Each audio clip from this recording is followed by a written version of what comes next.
Assalamu alaikum wa rahmatullahi wa barakatuh. La paix et réconciliation jama ke ana musulu. Ana futa khal konton bi urayina barinya controla misileme ya controla tiginita ya controla famajigo be control mento. Nolo assalamu alaikum wa rahmatullahi wa barakatuh. Sita hera to mbata tilen hera to subata ku alamo ngasufana khairo dimma. Mbe salo men la mbe dua men la mbe bato men la alamo na batul mutala bi fana sun karuba mbeta tiliful bala inshallah hato me meturin alamo fana soni alam budula alkanan na barajo sila koto fo alamo jata kende adilama baringa do alin sen wakali alin sen timina dia al halon sey nefo bentar jang ko hanyo hom matilin hanyo hon nalo silo kan silo men musratal mustaqima siloti wo me fono nalon nal ko na alhaji go dole be hon nabi ni wala mo alhaji bafode jabiti amerique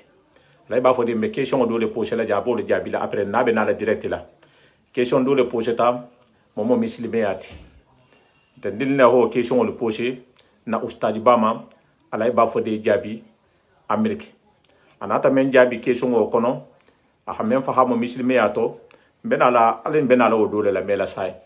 ni ala hatang ding manin kurata ni alhaji bafode financial na kuma alsi hakat parce que waxto en ton na programme lu sunkaro kenya ma ni nga dati men fa se bo koto de na bota koto al ken salon khafo kombe nar ne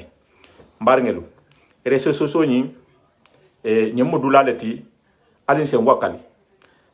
moho réseaux sociaux bi ata facebook ma ta habla la ndakuma mbe mfala le mbesa gele la khafo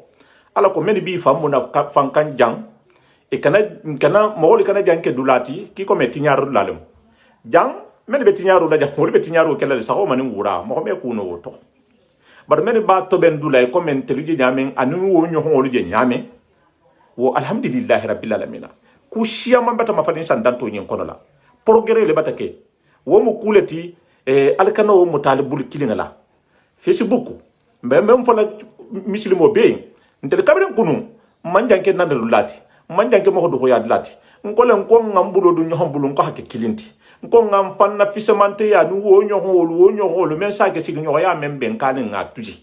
ha fo alamu alalati rasulullah sallallahu alaihi wasallam ala kila le mo be ben tawto hal kontom namu alsi hakke de namu afay hide connecté ina hal kontom bari nyala si hacker de nigale trambe connecteur na bluetooth la parce que jang mo dulalati fonen kebe ala kan ne al harisu susu la me habila me wonte de bari ko men ko ten ala ko ten nki la ko ten men be daji go kurun men ben na jahanga yalu kono la ani men ben fangalu to na bungulu kono na habilo kono wulu mo hol ba combattre kam ke kendo lu ba combattre kan misilimo lu bi combattre kan wo ku sifa wulu donc wo mo alhamdulillah lati nakata nyame nin taho be kala wonyale ateli dingalu anin ateli dingalu nin te dingalu anin wo dingalu anateli men den da sakhala jang nteli dingalu tella tamu intelle dingal tamu sinindi wala tamu sinindi wala men nyo homma den no fan yak wala men nyo homma den no haramu ko kam wala men nyo hon nafilino donc wolu hakanne nje kumo nyi men fola janta ateli men beje na melata mo ho wuli ateli ben na me kanja ala mun kisila jang ateli nyama nene parce que nyama nene fus na fota liyen jang al kiyama dum sinin belari ne ko be fala nyamen na be be tala len dante gala alaye woto men sake nte dinga hanyi te dinga nya ite dinga hanyi te dinga nya nin ke so fo tula sita ni te dinga le sa fo no nin te dinga le sa fo no ngala saha nkana lambe la saha nkana bunkono la saha nkana habi la saha mo ho ni men kan wole nin wo haka kuma kanto ke barato ni londo sita londo me membulo hadun wo burula ni kuma kan sita men se mo hodula wasa kuma to hadun wo burula nyina mu misilime yati nyina mu jahanga yati ni la sal wahto sita albe to lonna nen lanjurun tala hala tambe ahlon do baro ke inshallah be jan wala ndana la kuma janyala mbafala liwno don alsi wakali alsi timina dia mbe jam mbe bele yanja misilimo be fem penni se kalimat shahada tofo la ilaha illallah muhammadur rasulullah sallallahu alaihi wasallam ison ta ko alamu alalati ka kilinam ilan kaniyata ma ko rasulullah muhammadur rasulullah ko alala kilalemu inshallah ko mbole kulu la sabati kan anin to nyigi ninga men benda malu te man na bungulu kono na habi do kon la o to nyigi ngolo holu denon so holu bonna kulu kono satra inshallah on se isa je metala ray men ka se ka ray kende bati bare fanni wolo manke amansonia donc wala hake bi nala ba fodi badam tala alihi tudumalo na ustadi bala han wala hadayen bandula insha Allah أعوذ بالله من الشيطان الرجيم بسم الله الرحمن الرحيم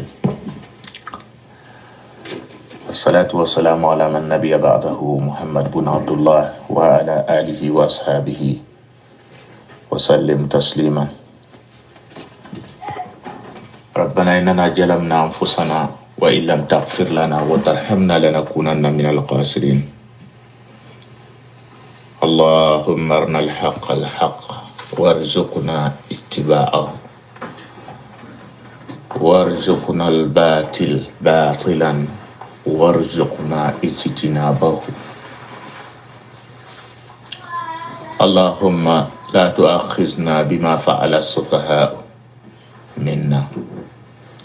ربنا لا تزغ قلوبنا بعد إذ هديتنا وهب لنا من لدنك رحمة إنك أنت الوهاب L'union de la paix Jamaal Konton, Barinya controla, Muslimia controla.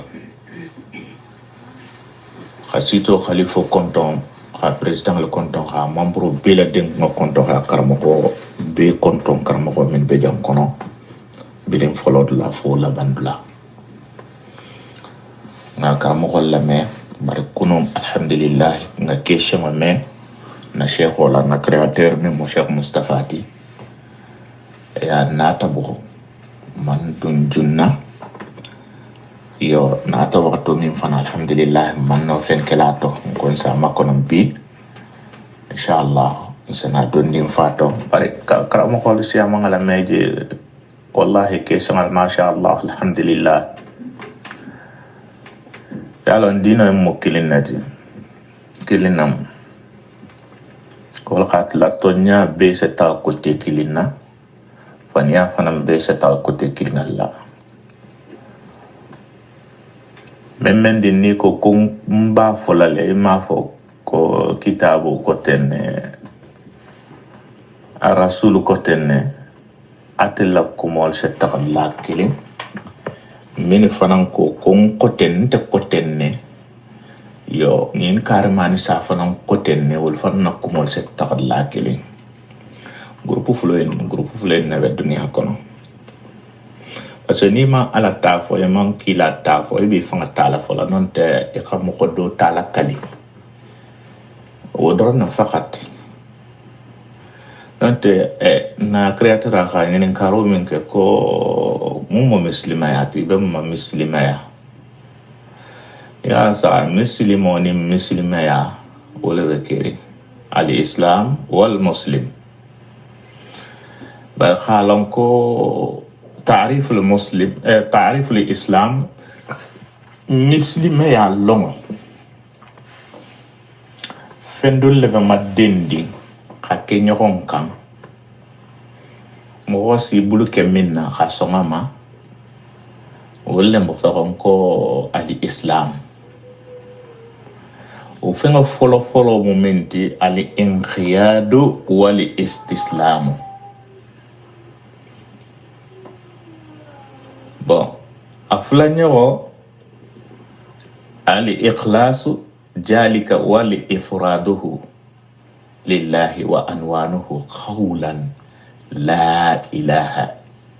illa Allah walil islam ma'anaini ndanga min foten muslimeya min mo ati fennemu fenna min ni ibata bo alama khadi jubrilama jibrila nata tikila dingalien kila dimo kila dinna kuma kan sitama bibe mana kilin na fori bar mo khoya sile ntel bitugun ntel khasigi sigi fula wo sigi folo mu femminti mini ko ala la kitabu ko ten kila ko ten wolu be takata fankilin na dole bitu mini ko konte ko ten karimani sa fanan ko ten wolu fanan takata fankilin na sigi fulo en nabi ni gal qur'an wala saga ira majhabu nano nyimbe la saga majhabu nano nyimbe maliki hanafi safahi hanbali nini dodo nenama nyogon soso mislima ya rukmol ma ibemi mako arkanul islam khamsa dodo nenama nyogon soso khafa kono ko jakko ni nten na majhabu to do ma fo muko konte ko hijjo ni nten na majhabu to do ma fo muko konte ko salo ni nten na majhabu to do ma fo muko konte ko yani jakko nyin ko hinten na majhabuto yimmo ko nano nyim be bentale arkano nyimma pilier lulo nyimma ibenta nyin tole mo wo man nyokum wali nyoko yan ni ne kono isa fele silen jakko talanya manyo wali Hijo Kenya imanyo wali salo Kenya imanyo wali sunato mini be salo en kono bitugo satra majhabu tiko eno wali nyoko ya be non ne dundi ino kon tema bari mi nyoko wani nyoko ya arkanol to di jamais wo manki donc dino wole toronko islam dina juman toronko islam huwa ibadatullahi wahdahu la sharika lahu alladhi ba'asa bihi jami'il anbiya'u alayhi salawatu ma اختص به نبي الله محمد بن عبد الله من شريعة والمنحذ وهو شريعة والطريقة والحقيقية وله مرتبتان إحداهما جاهرا من القول وعمل كلا دين صلى الله عليه وسلم مثل ما دينو إنا تاتلك نيغا مثل ما دينو إنا سا دينو إلا منتي النبي مو بيداتا دينو منتي كلا دين بيداتا دينو منتي خانا خان كنتيغو محمد صلى الله عليه وسلم نين دينو إن ساريان اللي سيجيتالا ساريان ولو فنانكا سيلو لا سيلو من إنيا مختاليكا تونيا كينيا لا كيان سيجي بيتكون سيجي فلا من بك إخافو جاهرة من بي أكان خاجي خافو كوكوما كان اللي بي لان كان مياراتو خوالي على وهو أركان الإسلام نين ترونكو مسلمي أتنكولو وثاني أفلانيو أن يكون ذلك جاهرا مطابقا للباطل يقول الراقب الإسلام في الشريعة على دربين إحداهما دون الإيمان وهو الاعتراف باللسان مثل ما يدينوين نيلافتا كسو لا كسو بيجي نيلافتا فنا إخي بان فنا إما لافا كسو لنا إما لو إسينا بان بامبي ونيالي karanga betene soa nga ikhalong iribang iko walil bunu mukhiral tumbenyami u imalong khafoyen ina talo sonta bar mo juman ni sesong amanke de ko misilimo bele sonta misilime yama misilimo be son ni misilimo be takta son misilime yama misilima ya fana kono titre ba min bije nasa moko samba arjanna kono be man kewo ti be mawo fanan soto mo moti al imanu wakatla kila sallallahu alaihi wasallam akala la ki folo al qur'ano anata arabul kan arabul ko khalat al arab amanna khul lam tu'minu walakin qulu aslamna bo al islam wal muslim walla la kuma ngabida muslima ya dino muslimo na ta dun woleto arabo le dun nga muslima ya dino ento muslima ya dino na nga arabo le dun tato e ko rifan qualifié kombata limani antel mu limani amu holleti ala ko en alquran o kono ka muhammad afo en kiman limani ko bari khafo ko kombata muslima ya omo folote flanjanga limani فوق الإيمان وهو أن يكون مع الاعتراف الاعتقاد بالقلب فو صد مكمو لك صم فلو فمفن دي نافة مسلم يا بلي لولو ينكونو يخصون يو بلا دنيا ما أبي حقيقة خطو بلو ولقد إبراهيم عليه الصلاة والسلام أكو القرآن كونو akoko iz qala lahu rabbuhu tumomi amarigo kan aslim ko muslimeya qala aslamtu li rabbil alamin ko muslimeya tan ngam fanna dieke marigo ma dunya be da manso wa qawluhu aka altala taraje directement ko tawaffani musliman ako marigo be ni tala jumame iran ke muslimot wal hiqani bis salihin iran tare la mako nyimal tema inton ko muslimeya bo muslimeya kila la hadiso kibe jomma ko muslimo fango bitugum muslimo mimme mo holu toro anengala muslimo mimme mo hol toro abulola muslimo mimme mo holu toro amonela ba figa sonne folo manso la mansa baya makafo ka kilin nabidi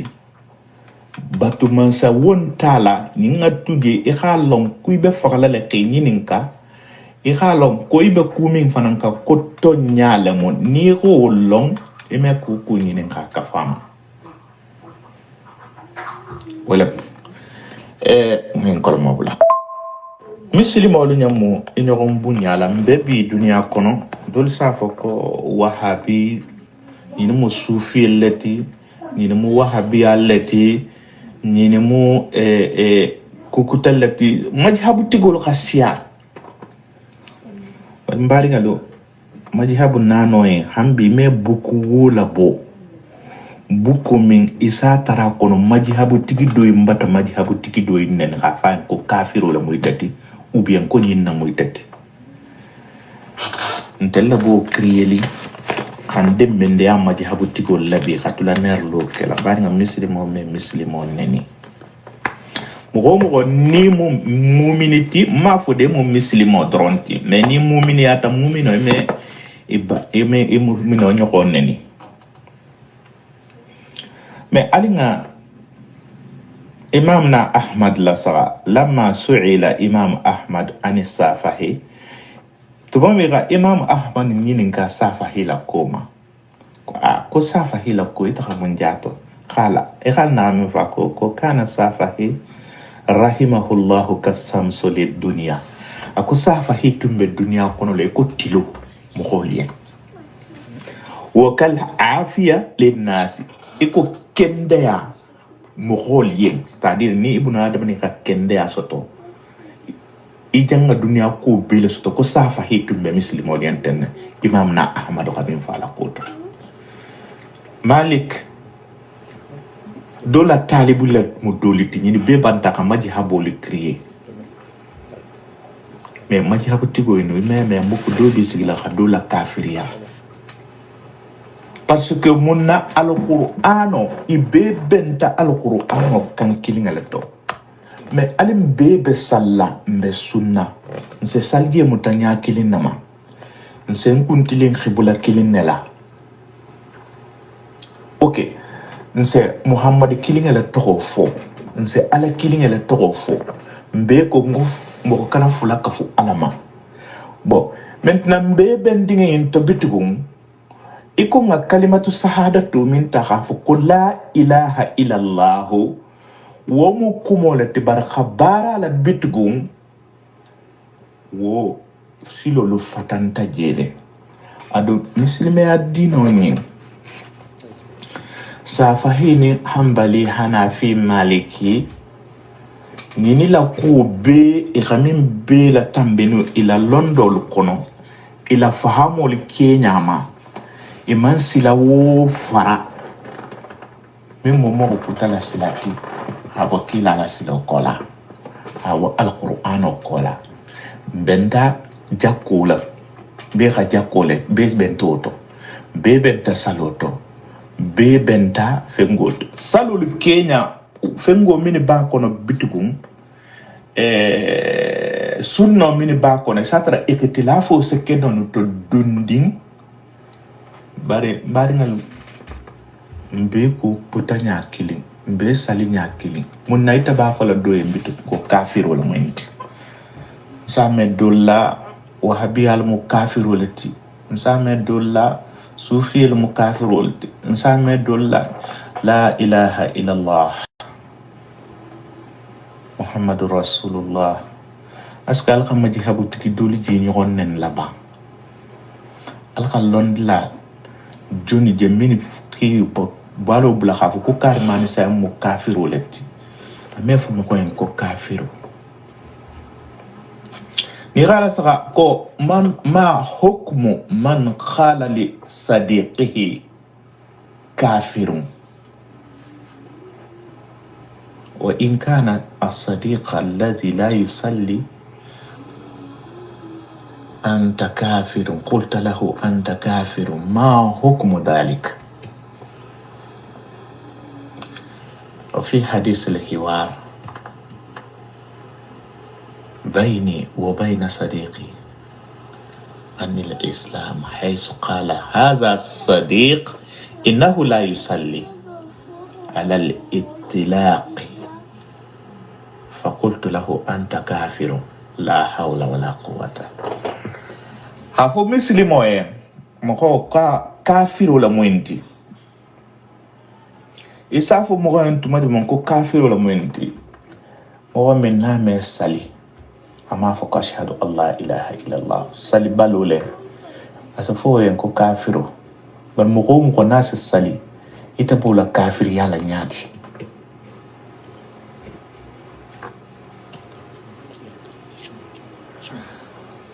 نقال القرآن وكون ولا ساعة القرآن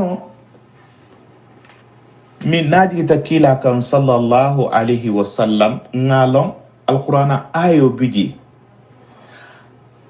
نيغا القرآن آيو النسخة أكومتا أركانو الإسلام إنما أكومتا النبي مولما أكومتا ملايك مولما أكوراتا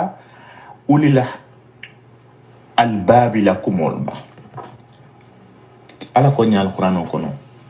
ngalo wobi ko afatu minuna bi ba'd al-kitabi wa takfuruna bi ba'd fama jazaa'u man yaf'alu dhalika minkum illa khizyun fil hayati ad-dunya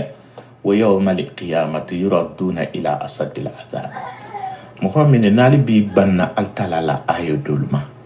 khason doluma khakafriya doluma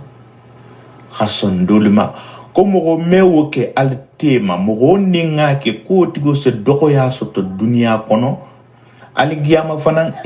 isela banya kan katoma ala bulu dan kato min fangara suratul baqara kono aya bisa ginen lulu nyoko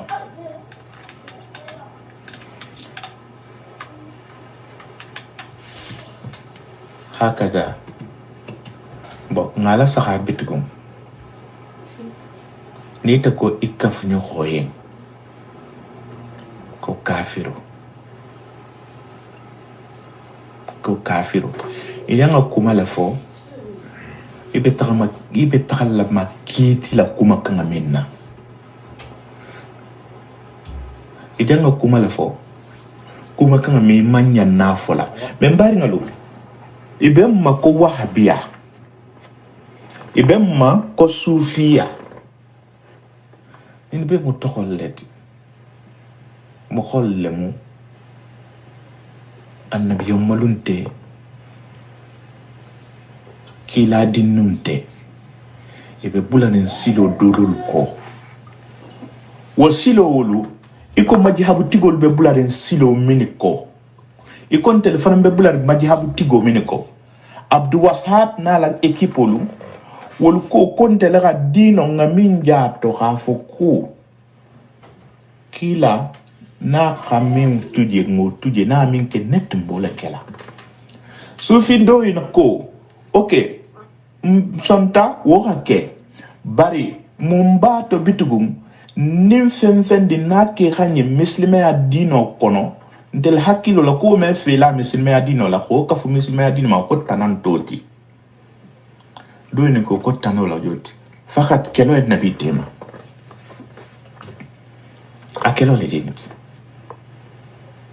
menko yo malakiyamatu fon kunyini ngale biji occupé ifangala ira occupé dino la membi bulu ira occupé ala nyasila ngala membi te bulu ira kuto nyimbe tuji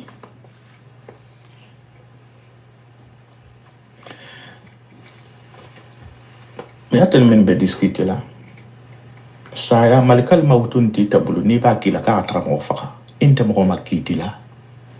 arjanan ti bulu jahannaman ti bulu ibari ngo ita ko ashhadu alla ilaha illallah iko kimu muslimoti do fanan ko ashhadu alla ilaha illallah amu muslimoti ibola kafir yala nyaadi nyin karman samu kafirolet lenga fataku moma al kafir inda allah man taraka al salat wa huwa al kafir ala ya mo juma mu kafirot ko mi man son salla wa in kana ghayran nin akatara hero le mo hero kukumo wobe salo le kono abe alquran le kono abe kila la sunno le kono beso kele mo me sajib ta fi sunno ke mo me salo le fi sunno ke mo me sal fi sunno ke kalimato imbitu khafu ku ni ita mo muslimo be ko la ilaha illallah ni na mo muslimo ti ni na mo muslima ya fadanti wahdahu allah ha altala kilim bagaya summa jahada alwujub as-salat khi idro khoto bitu nga salo ke man taraka al-salatu nimi nga salo tujo bitu huwa kafirun wa mukafirati wala yanfa'uhu qawluhu atala kuma kanga nyimme anafa bitu nga fako la ilaha illa allah aw tawhiduhu lillahi non ta'ala ala kilim bagaya na ko la ilaha illa allah amma ala kilim bagaya ya ataki bansalu mabitugo ko ala salo inta nafala ako ko la ilaha illa allah amam mogolu ngaibo tuje amam mogolu neno tuje ala la ilaha illa allah nyinta nafala ala ya na man sali iketa londilati iko ko la ilaha illa allah la tanfa'uhu sahadatuhu bi annahu la ilaha illallah ikata londilati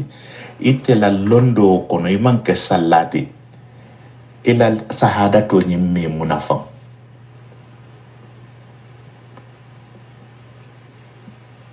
femfendi niko ko la ilaha illallah iman sali itela la ilaha illallah wanti tela munafanna munan da ñoxon tole gi la kono muslimi adina mu femminti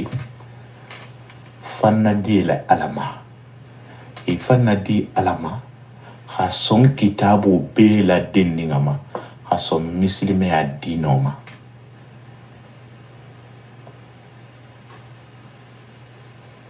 e mo ko be man so enuma isalam kitente muslimatin ta mu'minati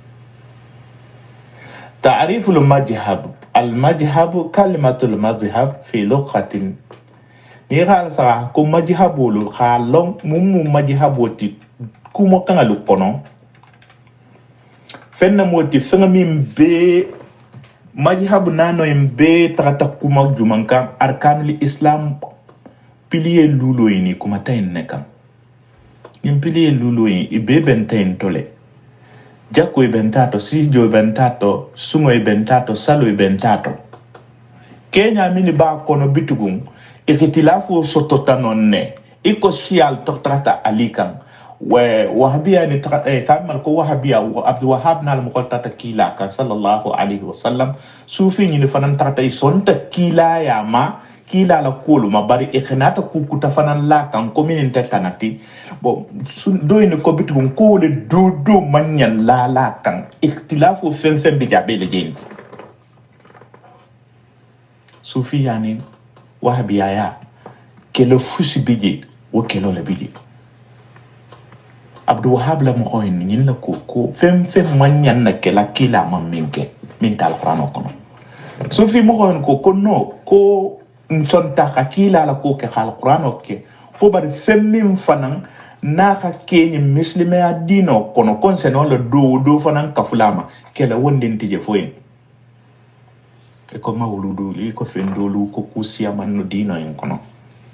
mbari ngalo nte sa min fono arjanante mo bulu jahannamante mo bulu to nyamu minti alqur'ano blawu ko femmin nabu kono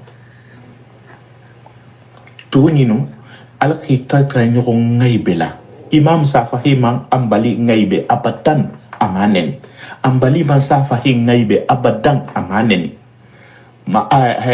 maliki man do na di ito muku ama ngaybe ate ben sigila television la ben sigila Facebook la ha fu karmani sayno kafiro la moyniti karmani sayno nyidi betenne sufelu ba la ko wahbiyalu kafirolu wahbiyal ba ko sufelu kafirolu me mbari ngal albal nyon na kafir yala munna albal nyon na kafir yala faman ya'mal misqala darratin khayran yarahu bari nga dona ta hadiso doti afoko kila sallallahu alaihi wasallam hadiso min mutata aisha ma kubaro barana ke tabaro min man fatamte kilala ko fa huwa raddun kuma kawo kuma kana fatana man fatante altala fa huwa radd al kilala fa huwa raddun me ngala sara alquran ko ko inna dina inda allahi al-islamu ittilafu min mo bitugun wo tata bo ke baro dula dolu to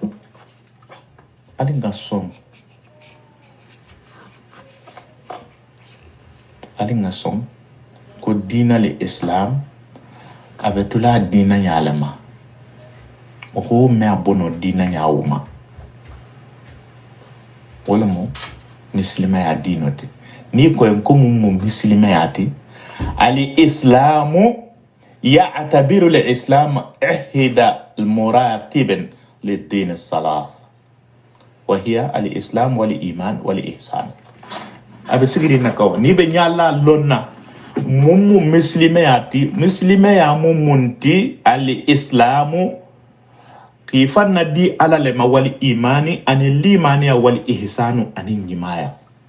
haythu inna Allah ta'ala qad bu'isa nabiyahu Muhammad sallallahu alaihi wasallam bil huda eko kila atala haki kando min wad dinil haqq anin dino min mutonyat wa huwa wa mun fanyu man ta al islam isafo len ko al islam allaji islamu mi ba'asa Allah bihi ar-rusul jami'an atala kila dinga beki muslimi adino inna hay su khala wala khakla ko nyal qur'an ko inna dina inda allahi al-islam dina mo dina jumante ala muslimi adino le na soma kana nyokon do ya ko mu bunya fena deti donc bari ngalo nte kumo jam fa ala karmo ko ha jabo kala question la bari muslima adino sne ko konto diala fo be xana yana konto dia kedi moko nasa moko lu neni dina moko du neni itigi jam nga boy la dino kono le bi la dino tano ke kay malon hakkilo se ke nyogon kanne ha benku kilinto khattaka ala ko ala khasila kilinje bari société le kono mum beje mo holle bento khalon ki bang kilin anin dol bento imalon bo mini be karamo holle mela bitum wulmale se mimuta dol ko imbetenne dol ko nyimbetenna batake confusion fatimo hol male be mimuta la bande ke nga ko kililo mo ho mo ko si dina mo ko dula soto nerli la ete la dino défaut bila dino ite tante ake ikke altala ha fo nyaminna ake iko kila ha fo nyaminna ko kutero tuje fata mo nenoma mni atala fa man songala sore fo bari ngale ربنا تقبل منا إنك أنت السميع العليم وتب علينا إنك أنت التواب الرحيم ربنا لا تزغ قلوبنا بعد إذ هديتنا وهب لنا من لدنك رحمة إنك أنت الوهاب اللهم لا تؤاخذنا بما فعل السفهاء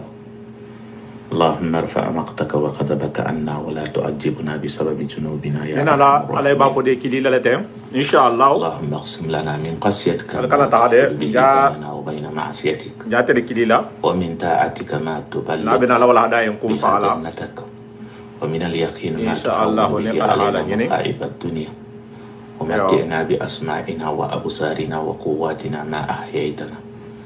واجعله وارثا منا واجعل سعرنا على من ظلمنا وانصرنا على من عادانا ولا تجعل مصيبتنا في ديننا ولا تجعل الدنيا أكبر همنا ولا مبلغ علمنا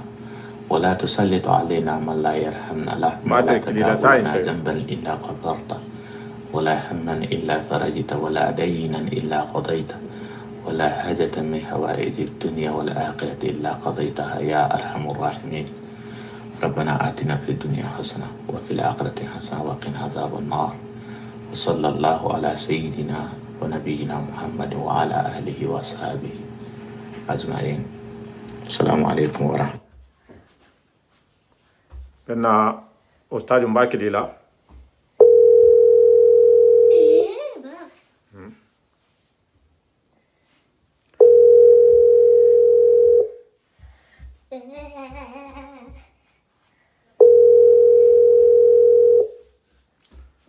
ننتظر أن أستاذ مسطو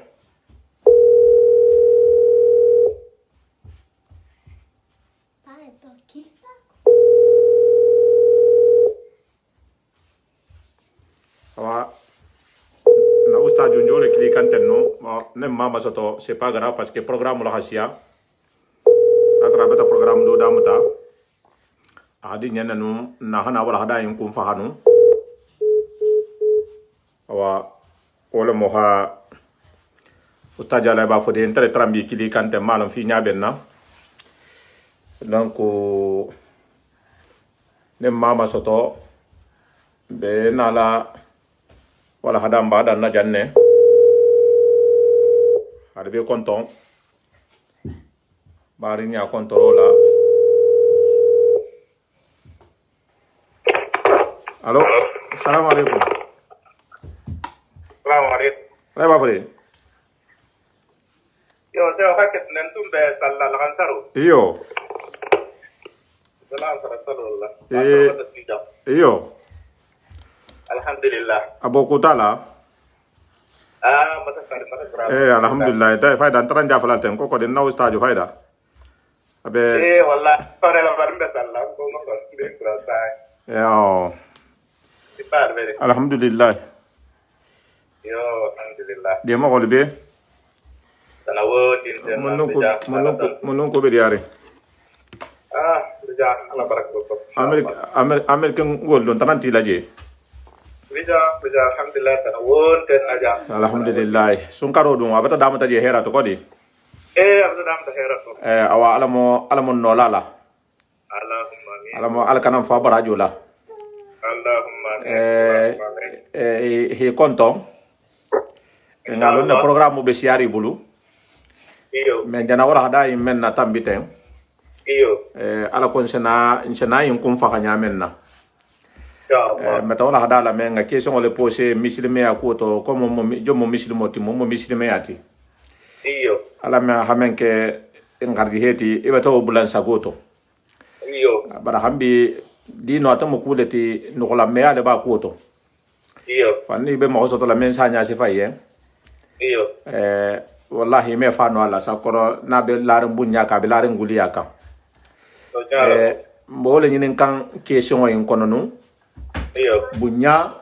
anen guliya parce que men nata dino internet miro to hadino samba nyame bon anen telja samba la nyame bon so ro bato bare so ro ntato men ga question imposé mo misiri mo la nyon khaja fo nyon do ya bon o be silen ko be dino en la fasala ba non ne ma mteme non ne fahamo hato dudu mo ko be alqur'ano en dala kala abe hadisa kulo fola abe arqur'ano kulo fola kulo men be saharin bare abe na la kuma do fola subhanallah wa masilani bon hay ha fo mo ko kafir wala mo ou bien hay ha fa en ko be janne lale bon wala hante konto fidin ko malon sile mo ko la janno mo wala kafir ya na man kafir ba na be man sali sa fa en kafir e ho fo le nyen sai bon bara halon sile wo londo bele mo do bulu kawandu bola do be mo do ha fo mo en ko kafir wala mo ta be janne lale bon wo kulu nyohomma bon non comme non le ben konto fidin don ni mba fe ngawala hada kum fa hol la hambi nata comportement fo muslimo fa hakay comportement nyohomma nyadi ala ko fon so fa habo bila yo alhamdulillah rabbil alamin nam assalatu wassalamu ala khair khalqillah muhammad ibn abdullah nam wa ala alihi wa ashabihi wa man tabi'ahu bi ihsanihi ila yawmiddin nam matamaso tanto subhanahu wa ta'ala nam manso min natal mutantu mansoti nam ba atara laban kuni ma ba tala bulu aram laban kuni adilamma amin allah ya rabbi atara muslimo fem ko la ilaha illallah muhammadur rasulullah sallallahu alaihi wasallam kando ba tala bulu akambe kanda hallo silaw kan silo men mustatal mustaqimati amin allah ya rabbi taw mustafa elani nin karo alhamdulillah kar balamu nam muslima ya dino fo fenga bere ka qualifier le ikamu min nam londula nyamwa donna itamu londi dala tibe qualifier ne londi la nam yo ni mal londi fana ese qualifier ko mi mal londi nam won maluti ni xalo qur'ana ko ali xalo qur'ana ko no sara altala fa ko aka al qur'ano digi ko kum fingal leka nam kum fi joti ara ara bolu jomboli to kila dinga bolle to sallallahu alaihi wasallam nam altala kini ala ko nyaal qur'ano ko no ko naga hikma to di mo min makaba ta kubadi ma nam faqad utiya khairan kaseera abata khairo di ma min ngabu nam mo se karama hikma to soto nam mo do bi jala karama jamba bar hikma to bum baba nam donc fo ngay la kenya lo nam fen ni bala sagala fen di ni ba kela fen di ni ba fola ila ko la ala ko la ko ni hadithul qudusi kono ite min fota ije kela altala la sariya mu ti kono fi ko le te fata fo nam ko mo ko kafiro nam nkila ko nya ko nyenne ko mo ko juma mu kafiro salbalo to ko kafiro nam ni ga mo neni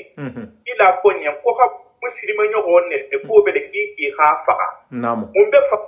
ko fa nam donc fo nga ko lu nyaaje hakkilo la kala saba ma hakkilo la nam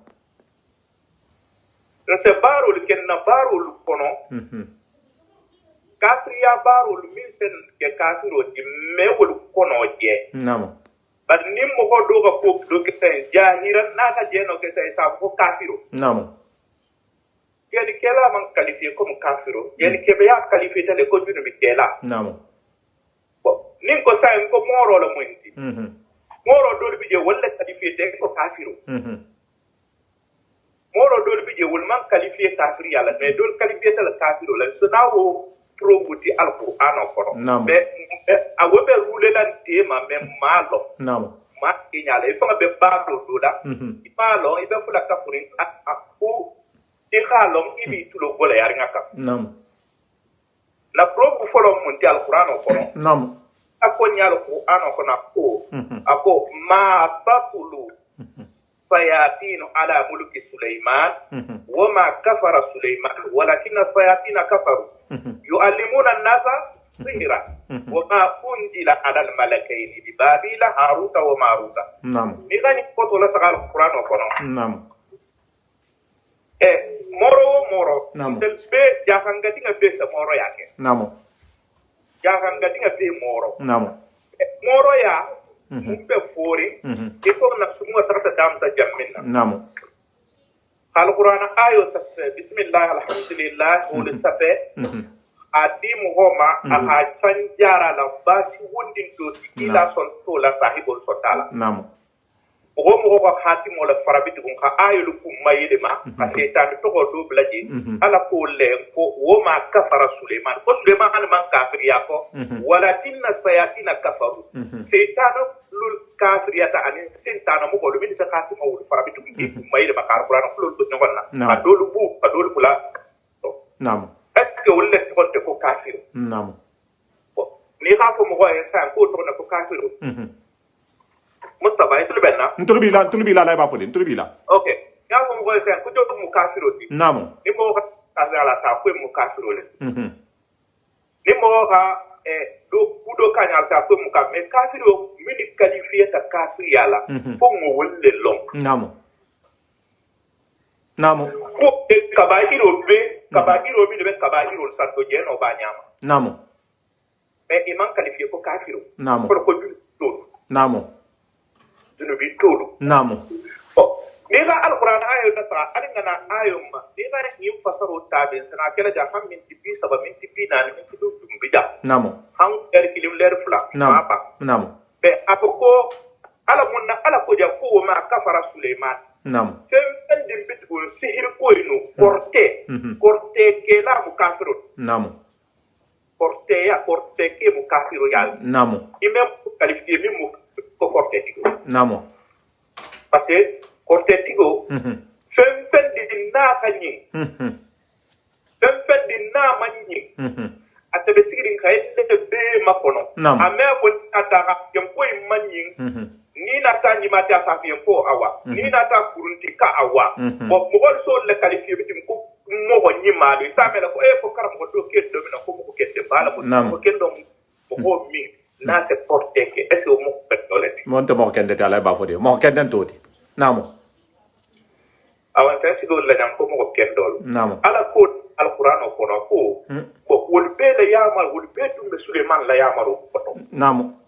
alla seydi be yamare ala to be na ay tala mo la ko sihiro ko porte tigo wol manni ma ko de moro ya manni ma ko moro manni moro go koro ninna alfalle na be barla alquran kudulla namo ha ake mo hodi yam basuti fanjara la ala ko nyem ko alquran ko basuti namo fanjara wala wo basiya won sorto ma 100% 100% namo bari fembe din ko ba khati mutele la setan to gol sabti ala ko wala ma bano ko ma kafara sulaimani min na tenti haruna nim sengo babila gido haruta o maruta gido namo nidu be la denningo atala haybe nidu bula baro ina da hayte ko nidu pour beleke portel beleke isa mo hodu toro kila fanga dabar talale be kayta ko haydi be du Suleiman law femgo ko to be du Suleiman man kafiriyade ako ko ma kafara Suleiman man kafiriya walakinna sayatinu bal saytanu min bitkum ni be nyin ko nyaade madul la kayta bo Allah kafaru wala kafiriyata munna yuallimuna an-nasa sihra ibe wala lonna korte kenya la woma anim fe fundila alal malakaini bi babila ha o maruta Allah ina yin da baro le ke bitu mo ibe ni da baro ke ka to ni te bitu ba ke tan to se ite to ko kafiru namu ite to na ko kafiru period perfecto ko na namu donc ngambori tunu bitu ke ba hanin c'est très important namu ngambori xam holu neni namu nkila ko man fatima la man fatama muslim ni la muslimo neni avata ke ki janga faale namu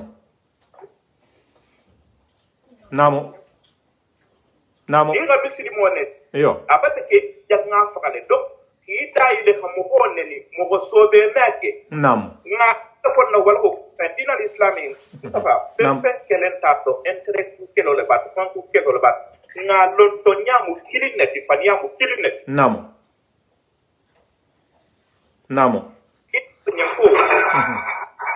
ko غير الحالي حالي محمد رسول الله صلى الله عليه وسلم نعم كندو مكنا جماعة محمد لا كندو له نعم سوف يفتو كوا ha ko bitum ko nyen kar man sa dino lo moyti okay min fota anyama wo bije ko inna dina inda Allah al islam naam dino mo femminti ala wala mo miskima ya dino en arkanul islam duloni akota nyam fanyin neke jakko di ha hijoke ha sumka rosum ha kalimatu sahadatu ta asadi ni kono bitigo ni rayni ke ni no kunti bulla isena kukuta isena jikto lu nyaani ni ibe jikro men kala jikto kafriyati nam na fila salon te kafriyati nam ko ni mo dane mi tongon soto wala nam ambi mo ma fo mo en ki kana ta umura la ko umura meke ambi mo ne ma fo mo en ki kana tenenga ni talato su nam ambi mo ne ma fo mo ko en ko ki kada jakko di miskino nam mais pour ka to mini bren kan dino ini nyabo tanyen na hafra ndere be jogon na soto la ku mini pa to bitigu nte kenyen dani ha mo gonne nato itta ka bokki pe fanna bigo te ba yo bala kiyaba to ala la koroso be tan cheikh musa bayalo namu ala be korosi le korosi ni te baba mu ite sai yo atala mo ko mismadi to ngam fa bunya yo okay atala mo fo misnada to fanya mo ko pela dingala hala druwati ni famba to kipe dingala hala druwati wo meke ko dinga me fa bunya nam ma bunya la atoma ko kipe la wona ke ila druwati ala ba ma ite da ko kipe bali ya wona ke ila druwati nam ala sama kitula ita faran ni banna bitu ko ka ama ko kipenna kanna truwadi bante faran tala truwadi lamma ibata foi tala asiri fanan kondane munai di ulu fa punya ade amanna truwale dimma ila truwadi badia ite mambo sanction sila kada ita faran na punya badia to sanction kita faraka ala ba fo ila jam bo fengerin ne de parce que ntada hakile bulan samel na sumo luto ya lon hadamadinya ila jang ajana nyirbula parce que ya lon dodu bije do se dinga sa to le satra ma occuper fa parce que fa be kere ne e ji dita le bari ma occuper dinga luma ala man ki tiala wo bo nya bari insana je dingo dodu bije fayda asikele ko vansan fayda men na lo fa la ko lula bon comme jana fo jam même parce que wala ha ke jang ni misri mo ha jam fa ha mo men ba kato c'est très très important bon et téléphone men na la devoir que men lo fa la ko la parce que ko fa nanman ilo la kula c'est-à-dire ba man fa ya pilasi ke wo jana ke de ko me fante butu donc ita fana ngana ila iba ila devoir ke la donc wala joti fana sen no le problème so toloto ni te fana man ta ila devoir ke harata ma le devoir ke wala hara ma la devoir ke ita ila devoir ke kana pour ka ngani ko e ko birrul walidaini dinun wa dainun abela fana iko ha ko kife itinga fana na c'est la même chose namo wudu nya dino le mu juru sara le fana mu namo est-ce que bata fa mu wudu na man ko kife la ama ko kife la dunia te bonde isoto ta hemege ta ma ko kife la namo na tibe ya sariya mo ama so ta sarala namo na misilima ya sari ma man so wala namo ita be kun kala bitukum nal wallahi nal sitta yawm al qiyamatu namo ni paw ga sigata sa ka be dunna arjanna amedu je bu ko kan yininka ila devoiri ila trois akati le famati ni miskala jarratin sala fa me yam fatinga yen dula wutul mo na me yam fatinga yen dula wutul mo diga me yam fa na yen dula wutul Allah ko ti mira la isa ga min kila de ibi mira la non lema namo ni ifa ga ibang iko kipelela ina do atajangi ibang iko kipelela wona ande ila duwa na mumin ila na mati abe korosila lale ante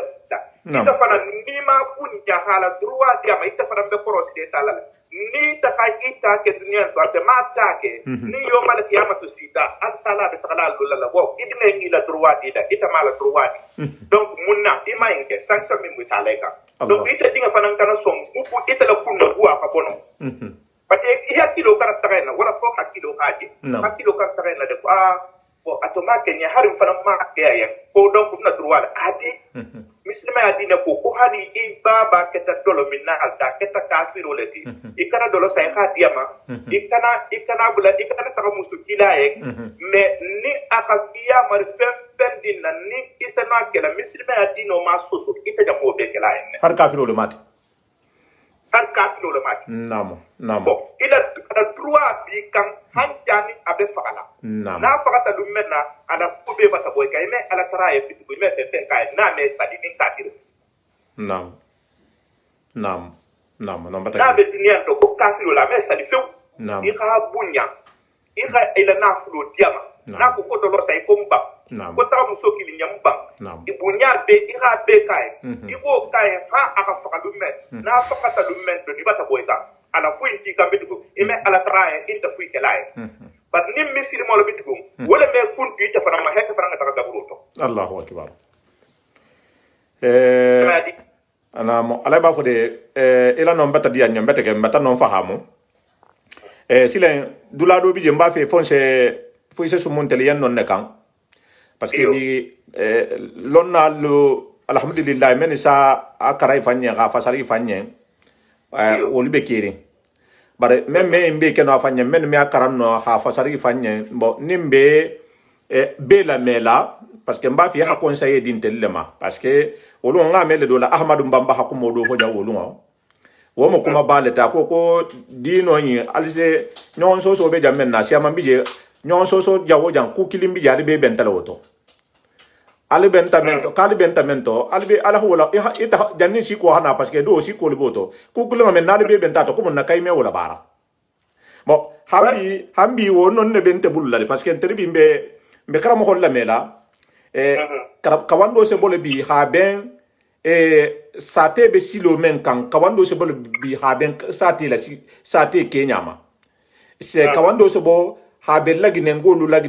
vie Kenya ma ni la karamo ho men bi ni la bunko no men bi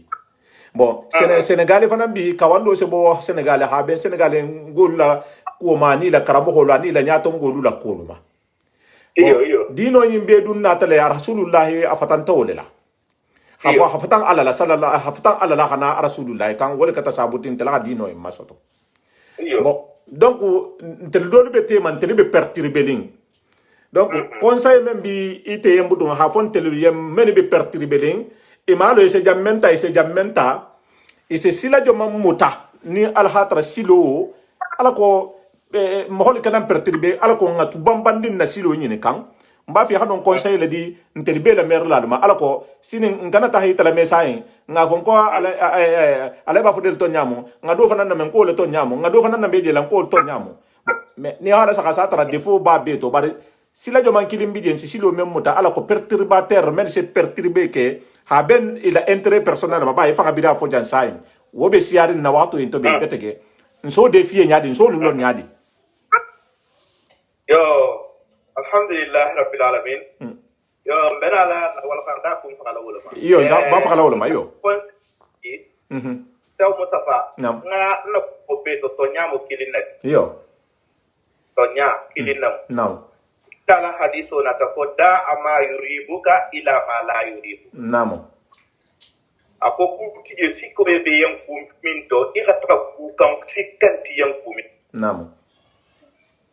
da ma yuribuka ila ma la yuribu namo hadiso lo min hadiso min be senyare namo sa musafa nga afonno ku moto to na ku mo ndam ta ku moto sa min tambita yo kufula wala kelo ba ko kufula yo kufula ni mo man to nya ba mu wala fani ala te atel jodi kuy kelen ta fu intérêt ku kelo namo faka intérêt ku kelo abanta namo ina ram le ina mi allo ela reso batata allo ali safar do nende ala ba fu de la reso batata benare akili la re al si haketo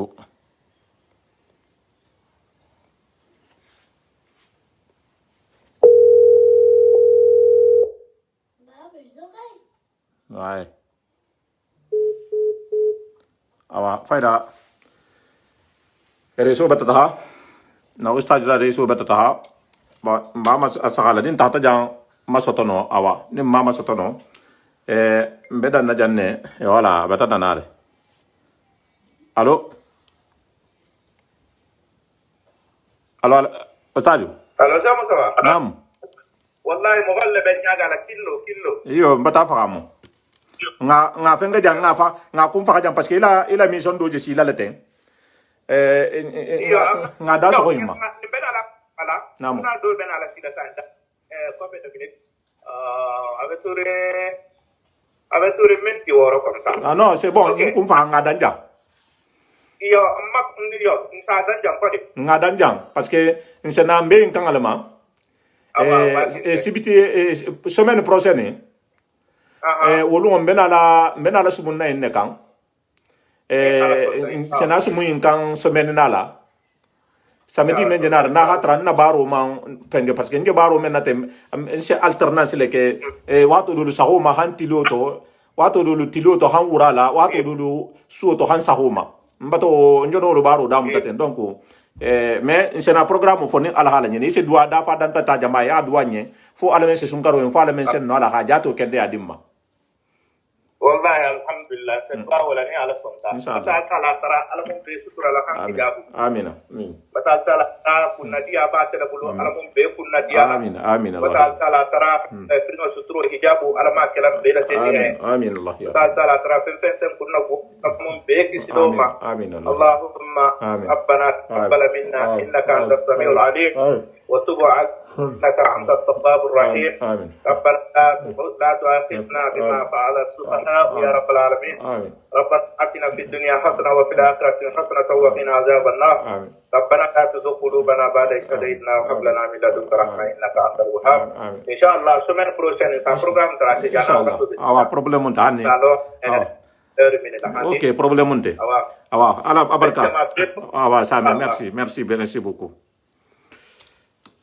alhamdulillah alsi hakato na programme bari c'est programme di ustadima ni ala hala ni question be men bulula alsi vocal la namma na privé la fongola messenger wa fongo lantere ala message na ala message tudie question men bal bulu me hakke question correct lati normal na la hala na sa nouveauté c'est sibitina la samedi na la c'est question préparée na karamo lu bijang isana jabi alay bafo de bijan ahmad de bijan alay umar jikin de bijan cheikhul fajaji de bijan aymed de bijan ya khasiya usman sisi de bijan wonyo homo khasiya nkoto ke alay seni sisa woni de bijan khasiya me be badanno karamo khulu khasiya karamo me de bijan inshallah na la hal question de poser et ces questions lu jabi non nyen ni ala hala nyini mbafo la len ko ntendina mo aldo aldin alkum tanyo mustafa shawane sinin fana inshallah sa bar sinin me wala hada bula na sa goto bare be wala hada fana monte kan dulu monte kan ne menali ti facebook la normal la nya mente direct ti bi video la tambe kan nyante nga fenge ya tondi ni wala mum na karma hoketi ni wala mum na soirée ke bati inshallah ngala wala hada la tambile bi sidia soirée fonnin ke lonna bayin ala hala wala hada jele ko abe je inshallah me dal wala hada ko tare fanan to ben dal ngi nati ahmadu bambal la wala hada lu bembul le be stokerim bulula apum palemo ani wo karamo ho nyholu ahsia même famuna famna menna mais alsi haketu nyam parce que sun karo jato mbata baro fanan damta na baro fanan programme donc na programme na tata sta fenge do ni alba fa xamala le alba fa xamala ñoxonye alin se duwa ñoxonye si ma yala nga duwa ñoxonye jata kende yala alsi lo ale xalilu nya tobe al kana mo doya al kana mo nani bare kuma jigo al kana so xama mo ye harama di nya mo la balu ko no ila dignité e be ma ko dignité ite fa nga la khoroya ila khoroya no wo boti bulu ou bien mo ha boy bulu e bo ku manke donc wala joti mo so la tangale satra iman mo nani iman mo doya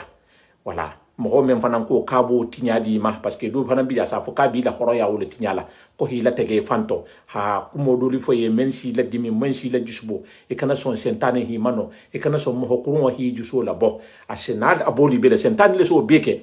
ite momenti imoleti mo ko ta halo mo ko malon daji goni ma hatraila comportement kendo hatraila e hawande habido bunya e hawande ke ba bunya e hawande bun kono le bunya e tata le bunya e musu bunya e dinga le bunya harama dinya mo fu hayinke e je mo do le fana manigin na ka hasifa kila ni do do be kuma atrango le fonye ne ho bunya la sayita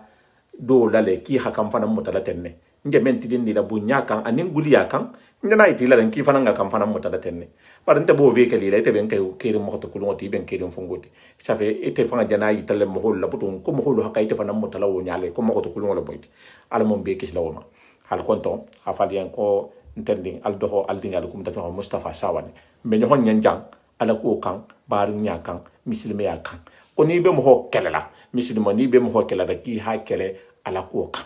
ko ni mo ho be diala ki na hadiya ala ko kan taduje siloni menkan ni memben kanula nkanu siloni kan fillahi walillahi ni ben kelela parce que kombe inne kan ni ndum mi tiranse e ben to la dele satra ite fana na swale moti mente men ni dablu kanu be continuer kan ineka réseaux sociaux Facebook ani YouTube mislimi ade madulalem mo fuci kana sabuta ali ala hason mo fuci kana sabuta ali ala hason jambe kusiama ne reglela abata kusiama regle abe continuer ka regle le dina buloma mislimi ya buloma sigi nyoko ya buloma woto as men ba sabote la liyen i ha sabote ya safo mo hol yeteri hi sobo janna nin jamma yeteri la jetele ha sobo bar jambe kusiama ne regle la ni alhala ni Salam alaikum wa rahmatullahi wa barakatuh. Al doho al din al kunta Mustafa Sawane, la paix et réconciliation.